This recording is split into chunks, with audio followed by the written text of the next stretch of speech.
Hello my dear students, welcome back to class again and in my lecture. आज के इस lecture में अपन देखने जा रहे हैं कुछ और न्यूमेरिकल्स। हमने अपने पिछले लेक्चर में बहुत सारे इंपॉर्टेंट न्यूमेरिकल किए थे जो हमारे फार्मूला बेस्ड न्यूमेरिकल थे। ठीक है, आज हम लोग इसी के आगे कंटिन्यू करते हैं एंड नेक्स्ट लेक्चर में अपन बात करेंगे एटॉमिक स्ट्रक्चर, जो कि हमारे मॉडर्न फिजिक्स का दूसरा चैप्टर है, इसके बारे में। ठीक है, तो आज हम लोग फोटो इलेक्ट्रिक इफेक्ट के लगभग सारे न्यूमेरिकल ख़त्म करेंगे और अगर कोई भी न्यूमेरिकल बचा होगा या किसी न्यूमेरिकल में डाउट होगा तो आप हमसे कमेंट बॉक्स में पूछ सकते हैं और आप सारे न्यूमेरिकल की प्रैक्टिस करेंगे। ओके, चलिए स्टार्ट करते हैं। फर्स्ट न्यूमेरिकल आप लोग लिखेंगे। फर्स्ट न्यूमेरिकल लिखिए आ 100 वाट सोडियम लैम्प। लिखिए first numerical, 100 watt sodium lamp radiated energy uniform in all direction. The lamp is located at the center of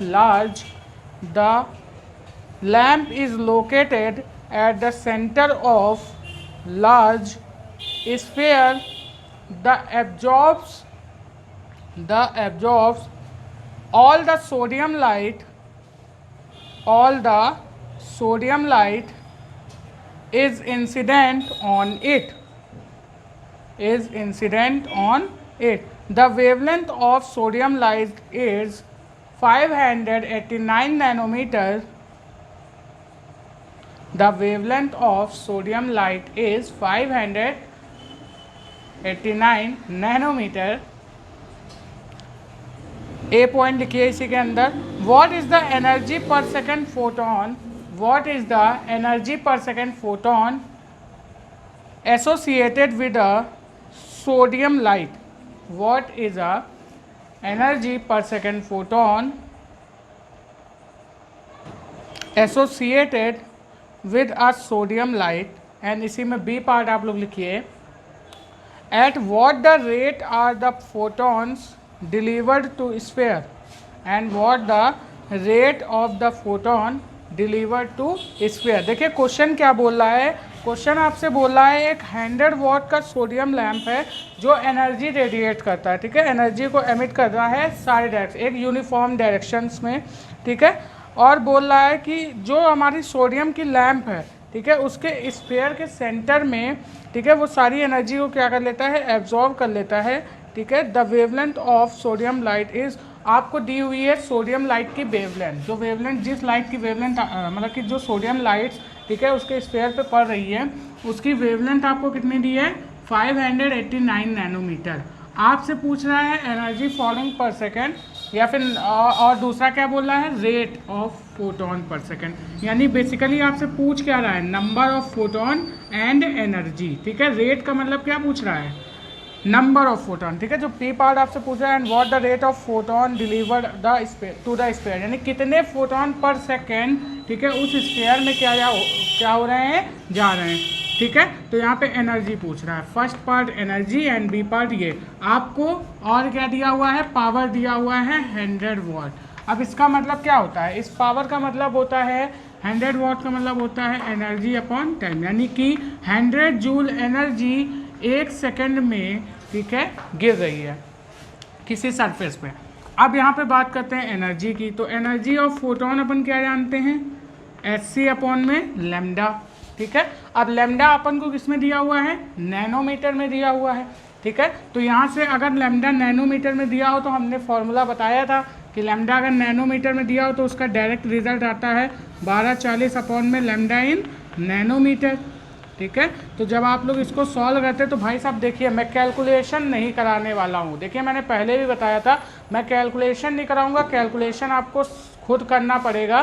ठीक है, तो यहाँ से जब आप लोग करते हैं, यहाँ पे जब वैल्यू रखेंगे भाई साहब, तो वैल्यू कितनी रखेंगे, 589, और कैलकुलेशन आप लोग खुद करेंगे क्योंकि भाई साहब आपको पेपर देना है, आपकी कैलकुलेशन फास्ट होनी चाहिए। तो डायरेक्ट जो एनर्जी इसमें आती है वो एनर्जी आ जाती है हमारी 2.11 इलेक्ट्रॉन वोल्ट। ठीक है, ये एनर्जी आती है अपन की, और ये हमने क्या दिखाया था कि ये जो एनर्जी आती है इलेक्ट्रॉन वोल्ट में ही आती है। तो ये हो गई आपकी एनर्जी।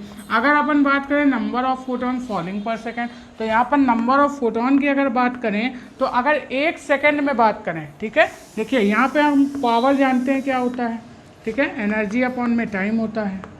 ठीक, तो अगर टाइम अपन 1 सेकेंड ले लें, ठीक है, यानी अगर एक फोटोन गिर रहा है, ठीक है, एक फोटोन गिर रहा है तो उसकी एनर्जी ई, अगर एन फोटोन गिर रहे हैं तो उसकी एनर्जी एन ई।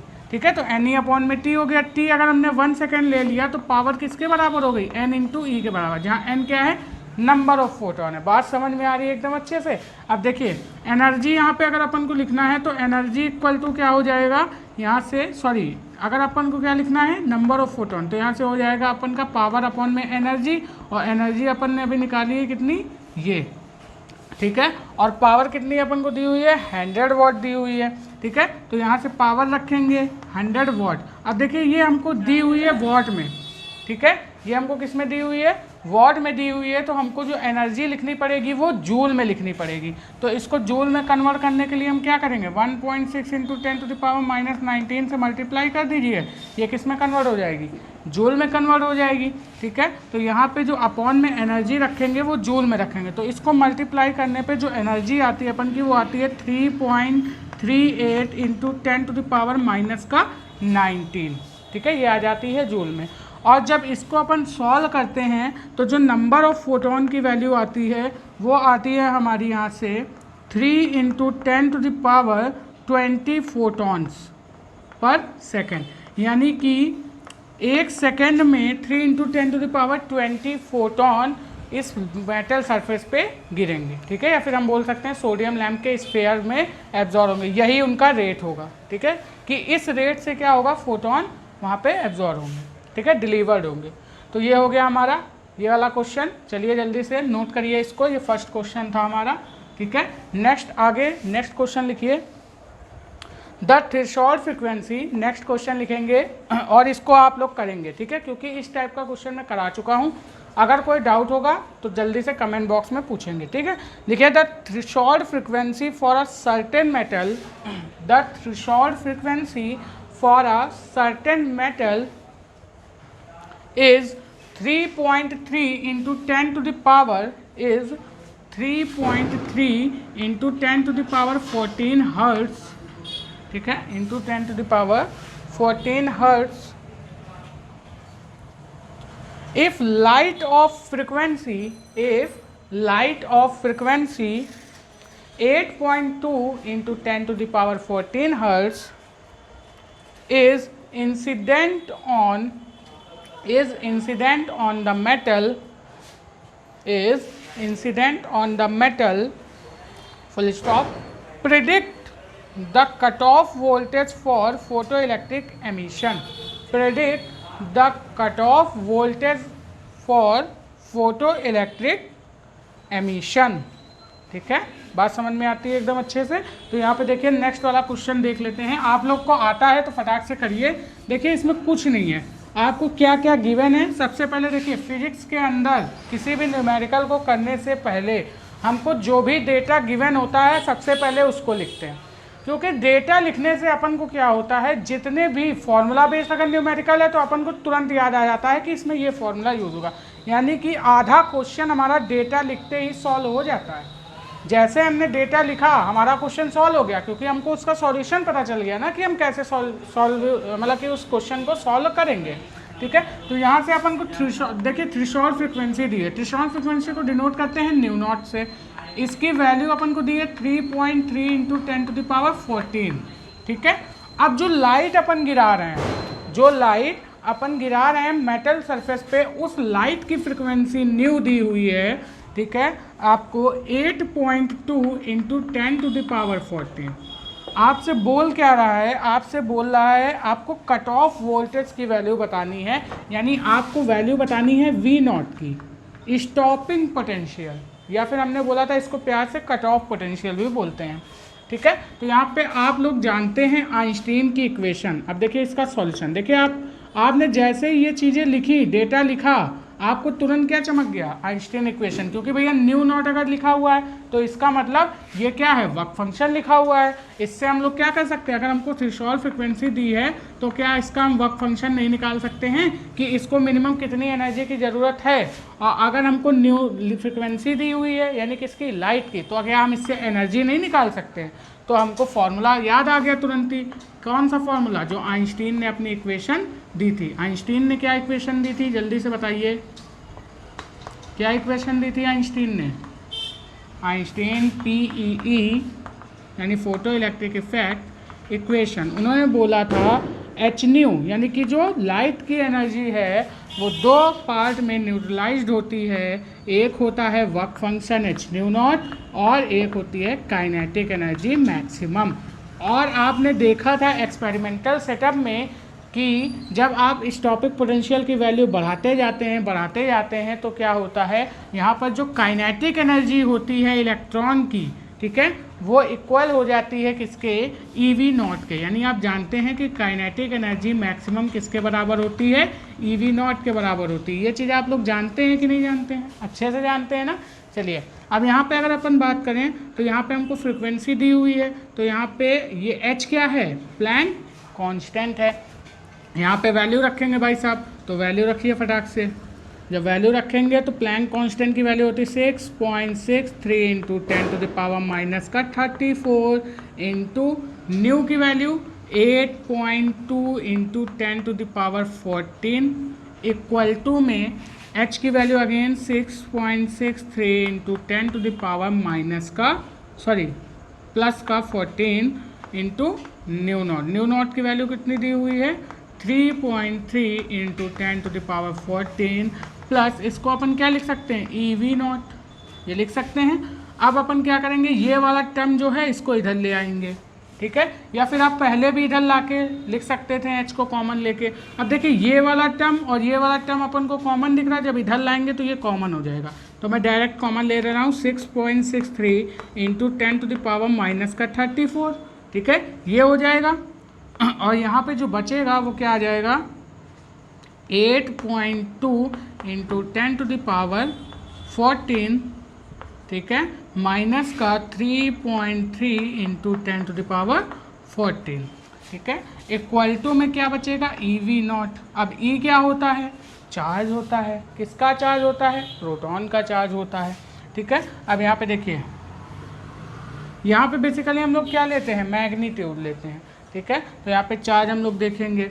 अब देखिए जब इसको अपन सब्ट्रैक्ट करेंगे तो 10 की पावर 14 भी इसमें से क्या है? कॉमन। तो 8.2 में से 3.3 को सब्ट्रैक्ट करेंगे तो यहाँ से देखिए क्या आएगा? 12 में से 3 जाएगा, कितना बचेगा? जल्दी से बताइए। हाँ 9। अब यहाँ से कितना है? 7 में से 3 जाएगा, कितना बचेगा? 4, यानी 4.9।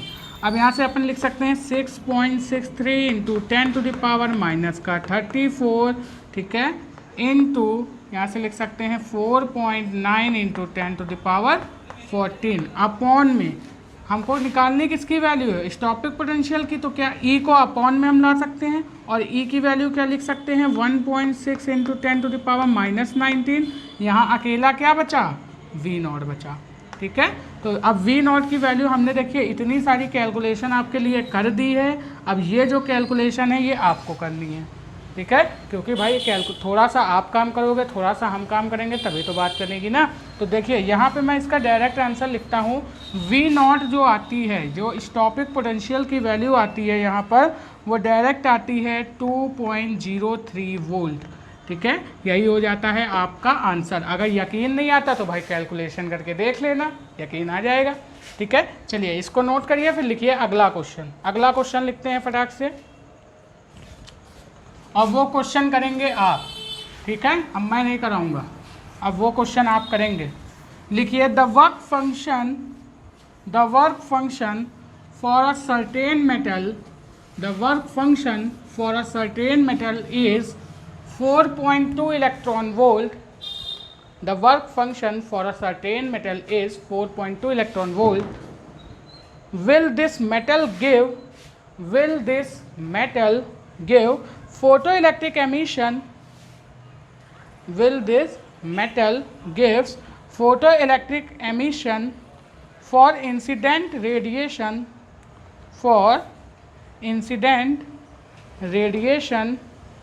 of wavelength 330 nanometre, of wavelength 330 nanometre, ठीक है। यानी आपको इसमें क्या बताना है, देखिए सबसे पहले आप क्या लिखेंगे, गिवन डेटा, वर्क फंक्शन आपको कितना दिया हुआ है 4.2 इलेक्ट्रॉन वोल्ट, ठीक है। एंड आपको और क्या दिया हुआ है, वेवलेंथ दी हुई है कितनी 330 नैनोमीटर, ठीक है। अब आपसे बोल क्या रहा है, will this metal give photo electric emission for incident radiation, यानी इसके ऊपर जो हम लाइट गिरा रहे हैं, जो रेडिएशन गिरा रहे हैं, क्या उससे फोटो इलेक्ट्रिक एमिशन होगा, ठीक है। तो यहाँ पे हम लोग देखेंगे क्या, इसकी एनर्जी, अगर इसकी एनर्जी वर्क फंक्शन से ज़्यादा होगी तो फोटो इलेक्ट्रिक एमिशन होगा, अगर ज़्यादा नहीं होगी तो फोटो इलेक्ट्रिक एमिशन नहीं होगा। ये क्वेश्चन मैं आपको करा चुका हूँ पिछले लेक्चर में, ठीक है। और अगर पिछला लेक्चर नहीं देखा है तो आप हमारे चैनल पे प्लेलिस्ट में जाकर देख सकते हैं, ठीक है। तो इस क्वेश्चन को आप ही करेंगे, मैं नहीं कराऊंगा। आपको वेवलेंथ दी हुई है, ठीक है, ये नैनोमीटर में दी हुई है। अगर आपको मीटर में चेंज करना तो भैया आप मीटर में भी चेंज कर सकते हैं। 1 मीटर इक्वल टू 10⁻⁻⁹ नैनोमीटर होता है, ठीक है। ये आप लोग समझते, सॉरी यहाँ पे इस तरह मैंने उल्टा लिख दिया relation, 1 nanometre is equal to होता है 10⁻⁹ मीटर, ठीक है। आप इस तरीके से क्या कर सकते हैं, कन्वर्जन फैक्टर का यूज़ करके वेवलेंथ को मीटर में चेंज करेंगे, जिससे जो एनर्जी आएगी वो किस में आएगी, जूल में आएगी। अब उसको आप क्या करेंगे भाई साहब, इलेक्ट्रॉन वोल्ट में कन्वर्ट करेंगे। अब इतना सारा अगर आपको झाम नहीं करना है तो मैंने अभी एक फॉर्मूला बताया था, जो अभी हमने अपने पिछले न्यूमेरिकल में भी यूज़ किया है। वो फॉर्मूला क्या था, अगर लैम्डा आपको नैनोमीटर में दिया है तो आप 1240/λ इन नैनोमीटर रखेंगे, आपका डायरेक्ट में क्या आ जाएगा, आंसर आ जाएगा। और ये जो आंसर आएगा वो किस में आएगा, इलेक्ट्रॉन वोल्ट में। अब आप कंपेयर कर लेंगे, जैसे ही एनर्जी निकलेगी उसको कंपेयर करेंगे वर्क फंक्शन से, ठीक है। अगर वर्क फंक्शन से ज़्यादा है तो फोटो इलेक्ट्रिक एमिशन अकर होगा, अगर नहीं है तो फिर नहीं होगा। बात समझ में आ गई ना अच्छे से। चलिए, तो इसको आप करेंगे, ठीक है। बाकी अब बढ़ते हैं नेक्स्ट क्वेश्चन की तरफ बढ़ते हैं भाई साहब। नेक्स्ट क्वेश्चन लिखिए, light of frequency 7.21 into 10⁻14 hertz, light of frequency 7.21 into 10⁻14 hertz is incident on a metal surface,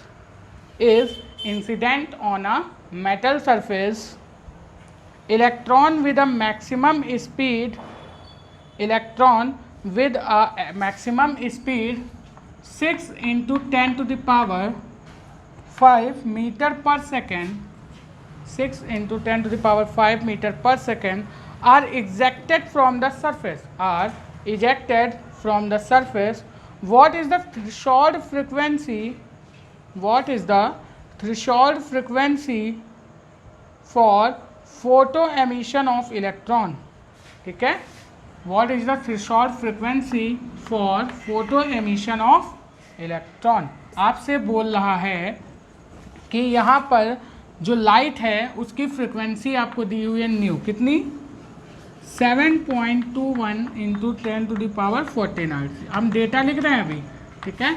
अब यहाँ पे बोल रहा है उससे जो इलेक्ट्रॉन इजेक्ट होता है वो कितने स्पीड से ट्रेवल करता है, 6 इंटू 10⁵ मीटर पर सेकेंड से, ठीक है। तो आपसे बोल रहा है कि उसकी थ्रेशोल्ड फ्रिक्वेंसी क्या होगी, यानी कि जो फोटो एमिशन हो रहा है इलेक्ट्रॉन का, यानी कि उसमें से जो फोटो इलेक्ट्रॉन निकल रहा है उस इलेक्ट्रॉन में जो वर्क फंक्शन होगा, यानी उसकी थ्रेशोल्ड फ्रिक्वेंसी क्या होगी, क्या रही होगी, जिससे ये क्या है, इसकी मैक्सिमम स्पीड इतनी है, ठीक है। चलिए, तो इसकी थ्रेशोल्ड फ्रिक्वेंसी अपन को पता करनी है। तो यहाँ से हम क्या करेंगे, इसके सॉल्यूशन में अगेन हमको पता है आइंस्टीन की इक्वेशन, बहुत ही पावरफुल इक्वेशन है ये भाई साहब, सारे क्वेश्चन आपके लगवा देगी लगभग थ्रेशोल्ड फ्रिक्वेंसी और ये सारी चीज़ों से बेस्ड, ठीक है। तो यहाँ पर ये बहुत सारी इक्वेशन, देखिए कितने सारे न्यूमेरिकल्स में ये हमारी इक्वेशन काम आई है। तो बहुत ही स्टैंडर्ड रिजल्ट दिया था भाई आइंस्टीन साहब ने हम लोगों को, ठीक है, जो आज तक हम लोग यूज़ करते हुए चले आ रहे हैं। तो H nu is equal to H nu nought plus kinetic energy maximum. अब यहाँ से बोल रहा है कितनी स्पीड से ट्रेवल कर रहा है भाई साहब, वी मैक्स, ये इसकी मैक्सिमम स्पीड है, किसकी, इलेक्ट्रॉन की, जो इलेक्ट्रॉन सरफेस से एमिट हो रहा है। आपसे पूछ रहा है इसकी वैल्यू, तो आप काइनेटिक एनर्जी मैक्सिमम ऐसे लिखेंगे और काइनेटिक एनर्जी मैक्सिमम को एक तरफ कर लेंगे, भाई साहब जब काइनेटिक एनर्जी मैक्सिमम को एक तरफ करेंगे तो यहाँ से जो वैल्यू आएगी, यहाँ से देखिए जब इसको इधर लाएंगे बॉर्डर के पार, ये है प्लस में हो जाएगा माइनस में, तो यहाँ से न्यू माइनस न्यू नॉट आ जाएगा क्योंकि एच हो जाएगा कॉमन। नई बात समझ में आई? अरे भैया इधर देखो, जब इसको इधर लेके आए तो एच न्यू माइनस का एच न्यू नॉट होगा, एच कॉमन लिए तो क्या बचेगा, H new minus new not ही तो बचेगा भाई साहब। आपको वैल्यू किसकी निकालनी है, न्यू नॉट की, ठीक है। तो अब आप देखिए इसको आप लिख सकते हैं हाफ एम वी स्क्वायर और v क्या होगी मैक्सिमम। अब यहाँ से देखिए h new minus new not. अब देखिए यहाँ से आपको इलेक्ट्रॉन पर मास पता है, जी हाँ पता है। इसकी वेलोसिटी पता है, जी हाँ पता है। h की वैल्यू पता है, हाँ पता है। लाइट की फ्रिक्वेंसी पता है, हाँ पता है। तो क्या आप थ्रेशोल्ड फ्रिक्वेंसी नहीं निकाल सकते हो, हैं? नहीं निकाल सकते हो? बताइए, सब कुछ आपको हमने गिवन दे दिया है तब भी आप नहीं निकाल पा रहे हैं।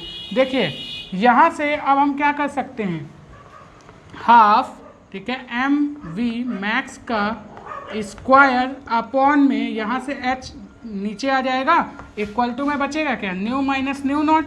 अब देखिए न्यू नॉट को इधर भाई साहब लेके चले आते हैं और इस वाले टर्म को इधर लेके चले जाते हैं। तो जब इस वाले टर्म को इधर लेके जाएंगे और न्यू नॉट को इधर लेके आएंगे तो न्यू नॉट हो जाएगा प्लस में, इक्वल टू में ये क्या हो जाएगा, न्यू माइनस का हाफ एम वी स्क्वायर, ठीक है, अपॉन में क्या हो जाएगा एच।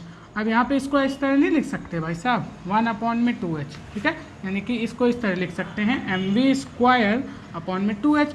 m की वैल्यू रखिए। अब देखिए इलेक्ट्रॉन का मास भी मैं बता दे रहा हूँ, 9.1 इंटू 10⁻⁻⁻ का कितना होता है 31, और ये होता है kg में। अब आप वैल्यू रखिए, nu nought is equal to, nu की वैल्यू कितनी है 7.21 इंटू 10⁻14 हर्ट्ज, ठीक है, माइनस का 9.1 इंटू 10⁻, कितना आएगा माइनस का 31, इंटू v की वैल्यू रखेंगे तो 6 इंटू 10⁻5 का होल स्क्वायर अपॉन में 6.63 तो 10⁻⁻ का कितना हो जाएगा 34 हो जाएगा।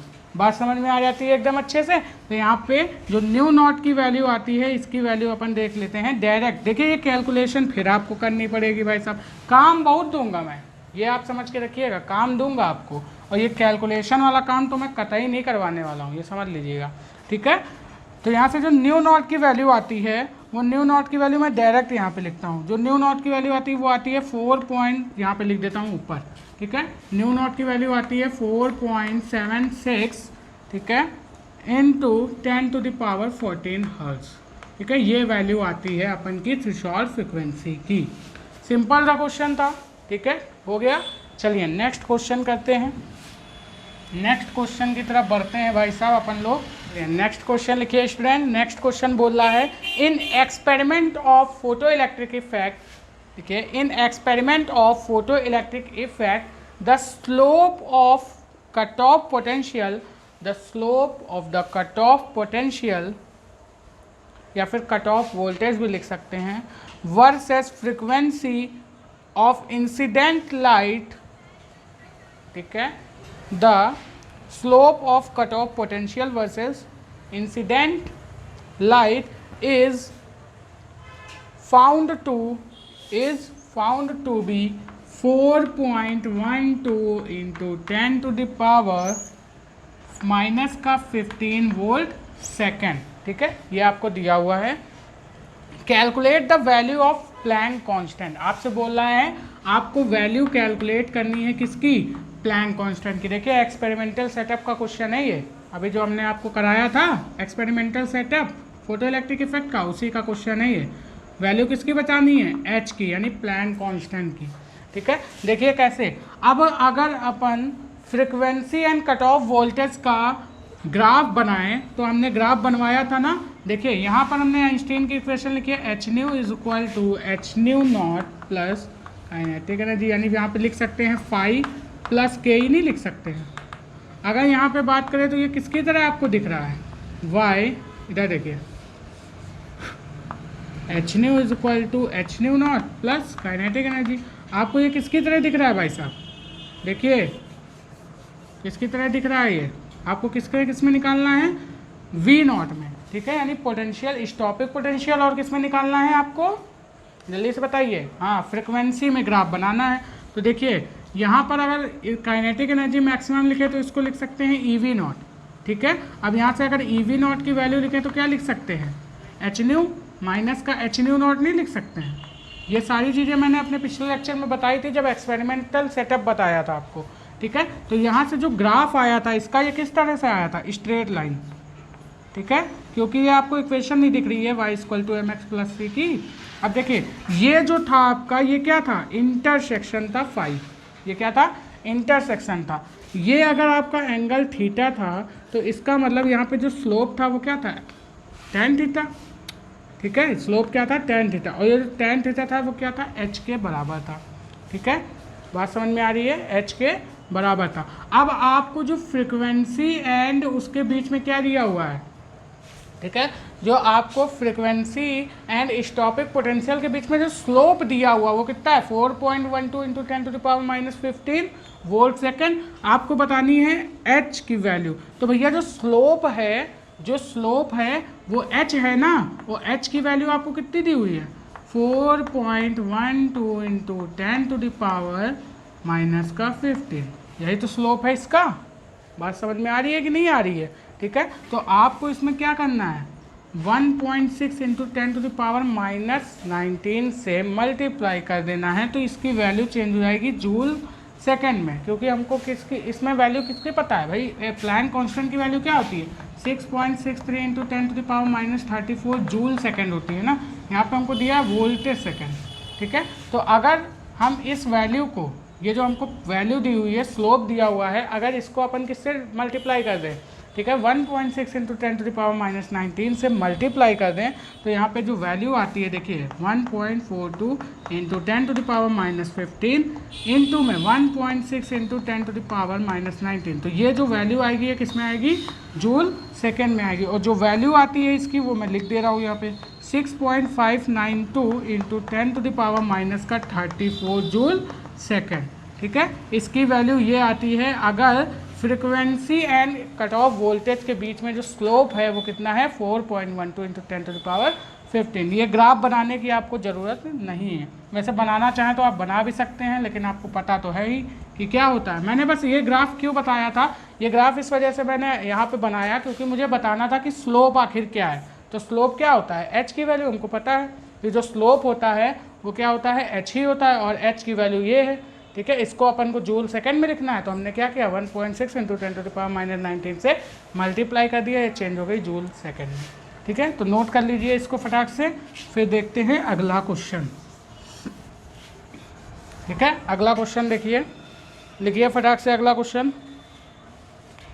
लाइट ऑफ वेवलेंथ, ठीक है, light of wavelength 488 nanometre, light of wavelength यानी जो लाइट है उसकी वेवलेंथ आपको दी हुई है, यानी लैम्डा की वैल्यू कितनी दी हुई है आपको, 488 नैनोमीटर, ठीक है, is produced by an argon laser, is produced by an argon laser which is used in the photoelectric effect, which is used in the photoelectric effect when light from this spectral line, when light from this spectral line is incident on the cathode, is incident on the cathode, the stopping potential of photoelectron is, the stopping potential of photoelectron is 0.38 volt,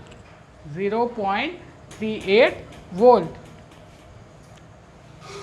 Find the work function, find the work function of a metal from which cathode is made, find the work function of the material from which the cathode is made. आपसे बोल रहा है अगर कोई argon, ठीक है, laser है जो इतनी वेवलेंथ की लाइट प्रोड्यूस्ड करती है, ठीक है, तो वहाँ से क्या होता है, फोटो इलेक्ट्रिक एमिशन होता है। अगर इसी लाइट को हम क्या कर दें, कैथोड पे इंसिडेंट करा दें, तो जो इंस्टॉपिक पोटेंशियल यानी V0 की वैल्यू आती है वो आती है 0.34 वोल्ट, ये आपसे बोल रहा है। तो बोल रहा है उसका वर्क फंक्शन क्या होगा, यानी फाई की वैल्यू क्या होगी। तो आप फिर से जानते हैं भाई साहब, अब मैं यहाँ पे बार बार नहीं लिखूंगा क्योंकि आप जानते हैं h nu is equal to 5 plus K E max होता है। ठीक है, यहाँ से आपको क्या दिया है, लेमडा दिया है, तो क्या आप इसे एच सी अपॉन में लेमडा नहीं लिख सकते, लिख सकते हैं। तो यहाँ से आपको निकालनी है फाई की वैल्यू, तो फाई इज इक्वल टू क्या हो जाएगा, एच सी अपॉन में लेमडा माइनस के ई मैक्स, यही तो हो जाएगा। बात समझ में आ रही है। बात किसकी हो रही है, इलेक्ट्रॉन की। ठीक है, बात किसकी हो रही है, हाँ, फोटो इलेक्ट्रॉन इज 0.38 वोल्ट। ठीक है, फाइंड आपको क्या करना है, वर्क फंक्शन फाइंड करना है। ठीक है, तो यहाँ से जो काइनेटिक एनर्जी हो जाएगी, ठीक है, जो काइनेटिक एनर्जी आपकी होगी वो किसके बराबर हो जाएगी, ई वी नॉट के बराबर। नहीं समझे आप, अरे भैया जब स्टॉपिक पोटेंशियल इतना है तो यहाँ पे जो काइनेटिक एनर्जी है वो किसके बराबर होती है भाई साहब, आप जानते हैं काइनेटिक एनर्जी होती है ई वी नॉट के बराबर। तो क्या आप इसको ई वी नॉट नहीं लिख सकते, लिख सकते हैं। अब देखिए यहाँ से आपको निकालनी है फाई की वैल्यू, तो फाई में एच की वैल्यू आप जानते हैं 6.63 into 10 to the power minus 34। C क्या है, speed of light 3 into 10 to the power 8 upon में लेमडा आपको दिया है 488 नैनोमीटर। इसको आपको किस में चेंज करना, मीटर में, तो into 10 to the power minus 9 कर देंगे। माइनस का यहाँ से ई की वैल्यू क्या रखेंगे, 1.6 into 10 to the power minus का 19, और वी आपको क्या दिया हुआ है 0.34 वोल्ट, अपॉन में 1 करके एलसीएम लेंगे। ठीक है, तो एलसीएम यहाँ से जब लेंगे आप तो कितना आ जाएगा, इसका इसमें मल्टीप्लाई हो जाएगा।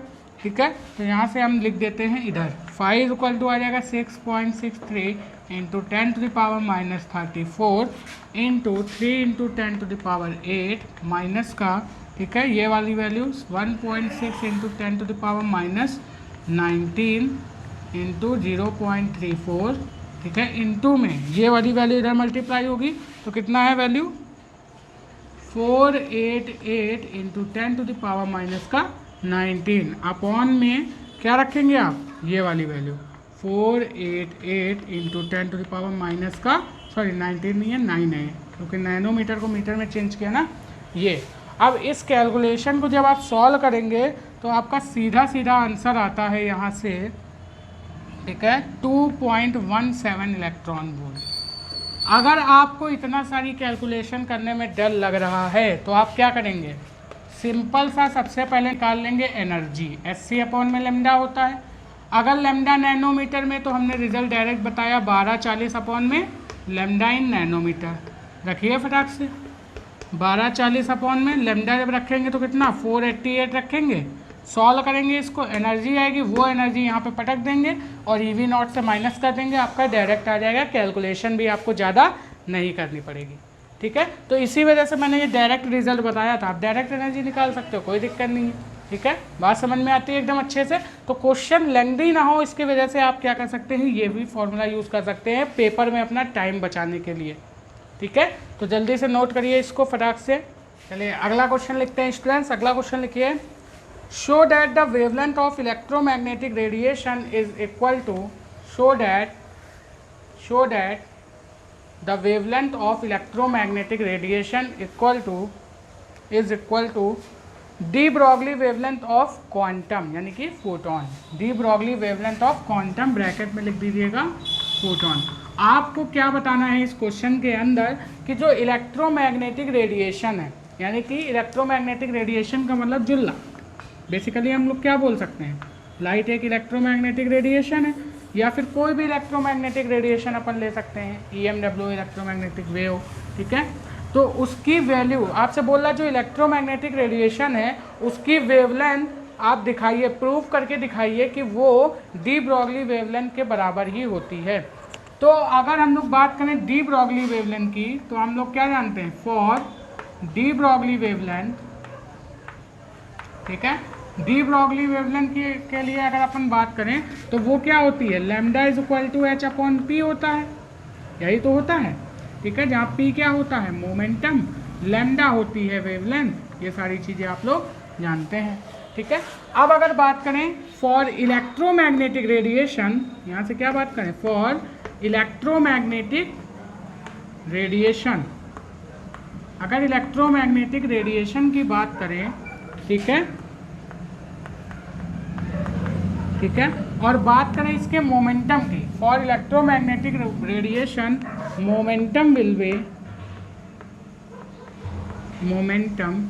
विल बी क्या होता है, मोमेंटम होता है mv के बराबर। लेकिन हम लोग बात कर रहे हैं इलेक्ट्रोमैग्नेटिक रेडिएशन, तो इलेक्ट्रोमैग्नेटिक रेडिएशन किसकी स्पीड से चलते हैं भाई साहब, c की स्पीड से। तो जो हमारा मोमेंटम होगा क्या वो mc के बराबर होगा। अब यहाँ से देखिए कैसे रिलेट करते हैं इसको एनर्जी से। अगर इसको एनर्जी से रिलेट करें तो हम लोग आइंस्टीन का मास एनर्जी रिलेशन जानते हैं mc²। तो यहाँ पर अगर c से मल्टीप्लाई कर दें, c से डिवाइड कर दें, तो यहाँ पे क्या इसको अपन E लिख सकते हैं। तो मोमेंटम इलेक्ट्रोमैग्नेटिक रेडिएशन का क्या हो जाएगा, E/c हो जाएगा। ये चीज़ आप लोग समझते हैं। अब अगर हम लोग क्या करें, इफ फ्रिक्वेंसी ऑफ EMR यानी electromagnetic radiation is new and wavelength हमने क्या मान लिया, लैम्डा डैश। यहाँ पे लैम्डा हमने माना तो यहाँ पे क्या मान लिया, लैम्डा डैश। देन यहाँ से अगर हम लोग मोमेंटम लिखेंगे तो यहाँ पे मोमेंटम क्या लिखेंगे, अब एनर्जी लिखेंगे तो क्या होती है, एनर्जी होती है hc/लैम्डा या फिर hν, ठीक है। तो यहाँ से हम लोग क्या लिख सकते हैं, E/c को इक्वल टू में लिख सकते हैं hν/c या फिर लिख सकते हैं hc/लैम्डा डैश इंटू c। अब देखिए c से c हो जाता है कैंसिल, तो यहाँ से हमको फ्रीक्वेंसी में तो रिलेशन बताने नहीं है, हमको क्या बताना है कि जो इलेक्ट्रोमैग्नेटिक रेडिएशन की वेवलेंथ है यानी लैम्डा नॉट, ठीक है, वो किसके बराबर होती है, डी ब्रॉगली वेवलेंथ के बराबर होती है। तो क्या हम ऐसा नहीं लिख सकते हैं कि P इक्वल टू, जब ये इसके बराबर है, ये इसके बराबर है, ये इसके बराबर, यानी कि ये वाली वैल्यू इसके बराबर हो सकती है। नहीं समझे आप, समझ गए ना। तो देखिए यहाँ पे P इक्वल टू हम लिख सकते हैं h/लैम्डा नॉट। तो यहाँ से अगर हम लैम्डा नॉट की वैल्यू निकालेंगे तो lambda dash is equal to क्या आ जाएगा, h/p। तो प्रूव हो गया कि नहीं प्रूव हो गया कि इलेक्ट्रोमैग्नेटिक रेडिएशन की जो वेवलेंथ है वो बराबर होती है डी ब्रॉगली वेवलेंथ के। बात समझ में आ गई ना एकदम अच्छे से। चलिए नोट करिए इसको, फिर आपको मैं देता हूँ होमवर्क के लिए अगला क्वेश्चन, ठीक है, जो मैं अपनी पिछली वीडियो में इस टाइप के क्वेश्चन करा चुका हूँ, आपको होमवर्क के लिए देता हूँ, ठीक है, वो आप करेंगे। बात समझ में आती है। चलिए लिखिए, what is the de Broglie wavelength, what is the de Broglie wavelength of a nitrogen, what is the de Broglie wavelength of a nitrogen in air at 300 Kelvin, in air at 300 Kelvin, question mark, assume that the molecule is moving, assume that the molecule is moving with root mean square speed of molecules at the temperature, atomic mass of nitrogen is, their atomic mass of nitrogen is approximately कितना दिया हुआ है, 14.0076, ठीक है mu. ये आपको क्या दिया हुआ है, एटॉमिक मास दिया हुआ है। बात समझ में आती है। तो आपको क्या निकालना है, डी ब्रॉगली वेवलेंथ की वैल्यू निकालना है, ठीक है, डी ब्रॉगली वेवलेंथ की वैल्यू निकालना है। आपको दिया क्या है, नाइट्रोजन का टेम्परेचर दिया है एट 300 केल्विन, ठीक है। तो आप क्या जानते हो भैया, किसी भी अगर आपको टेम्परेचर गिवन हो और डी ब्रॉगली वेवलेंथ निकालना हो तो आप फॉर्मूला जानते हैं h/√3kTm। यहाँ पे T क्या होता है टेम्परेचर, K क्या होता है बोल्ट्जमैन कांस्टेंट, और बोल्ट्जमैन कांस्टेंट की वैल्यू आपको दी हुई है, यहाँ पे लिख लीजिए। जो बोल्ट्जमैन कांस्टेंट है इसकी वैल्यू होती है 1.38 × 10⁻23, ये होती है बोल्ट्जमैन कांस्टेंट की वैल्यू, ठीक है। ये आप यहाँ पे रखेंगे, टेम्परेचर रखेंगे, मास रखेंगे, किसकी बात कर रहा है आपका, हाँ नाइट्रोजन का, और नाइट्रोजन का एटॉमिक मास आपको दे रखा है, ये वैल्यू रखेंगे। इसके अंदर प्लैंक कांस्टेंट की वैल्यू रखेंगे, आपकी डी ब्रॉगली की वैल्यू आ जाएगी। बात समझ में आती है। तो ये करेंगे आप अपने घर पे, ये है आपका होमवर्क, ठीक है।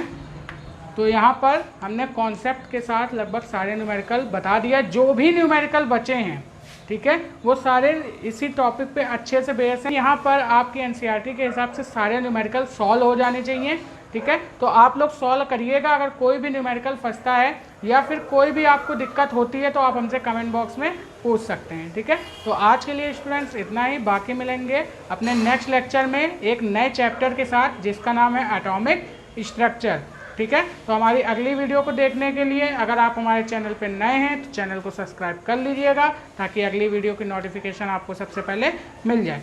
वीडियो में मज़ा आया हो, वीडियो अच्छी लगी हो, ठीक है, तो वीडियो को लाइक कर दीजिएगा, अपने दोस्तों में शेयर कर देना, ठीक है। बाकी मिलेंगे नेक्स्ट लेक्चर में, तब तक के लिए best of luck, bye bye students.